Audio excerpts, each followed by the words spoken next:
Hi, good night, guys. I'm just here to give you some advice. This is actually not related to the MRCS examination, nor is it related to dentistry. This is just my experience from actually owning my own GP practice, and I'm just going to pass it on to those who would like to start a practice but don't know how to go about doing it, and also just to give you some advice in terms of remaining focused on your ultimate goal. So my first point, or what I've realized, is that you should take into account is that you should not underprice yourself. So you spent 5 years in dental school or medical school, sorry, and you want to open this practice. Now, experienced GPs will probably charge the 2,500. You come now and you probably say, let me just charge, for want of a better price, you say $1,000.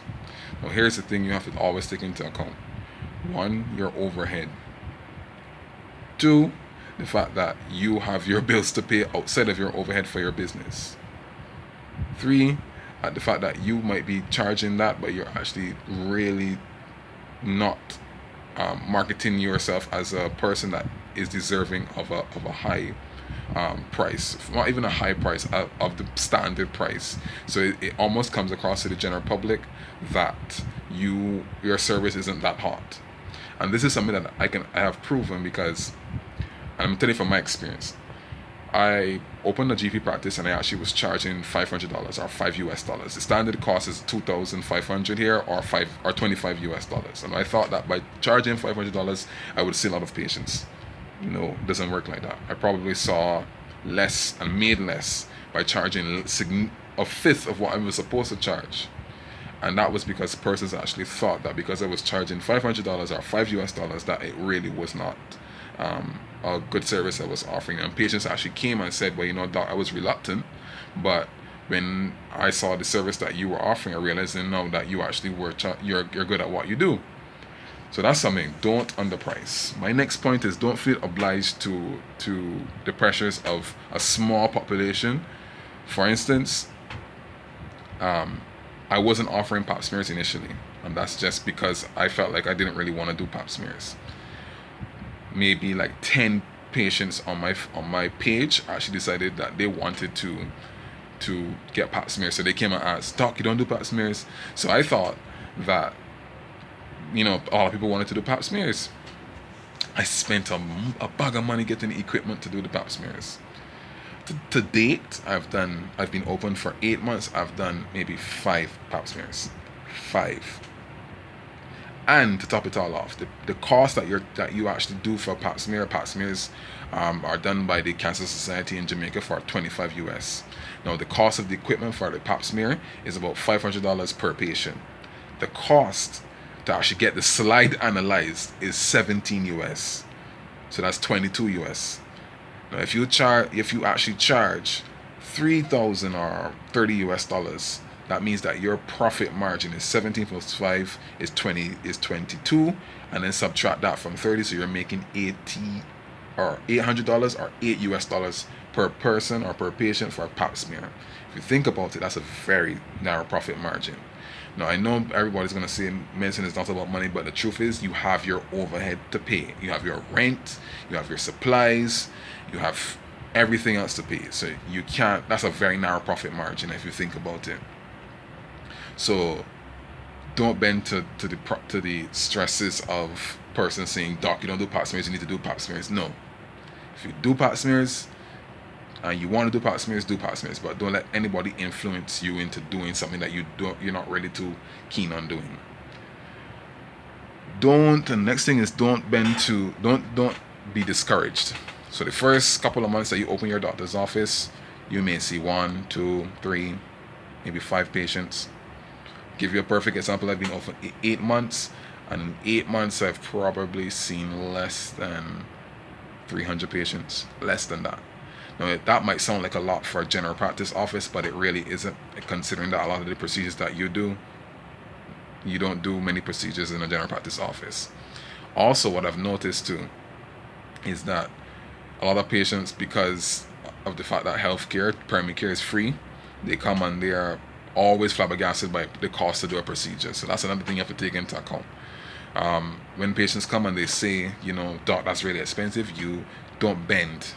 Because if you start to negotiate with patients, they're going to come all the time and try to negotiate. So I'll give you a story that happened to me. I have so many stories for this. I'll just give you this story. I was charging $5 for doctor's office or doctor's visit. $5, which is less than a haircut. Patient came. No, they knew that the cost is $5, and they came and said, "Doc, I can't afford the $5. I have $4.50." I'm quoting in US to give you an understanding of how people actually view the doctor's office. And I'm looking at her and I'm just saying to myself, okay, I'll just have to do it. Now think about it. When you go to the supermarket and you pick up an item, you can't go to the front desk and say, I only have $5 and the cost of the item is $1,000. I know it's a stretch, but you can't pay for something with less money in a supermarket. You can't do it, but they come to the doctor's office, they do it. So a lot of the times I end up bending, but don't do it. Your cost is your cost. Stick to it.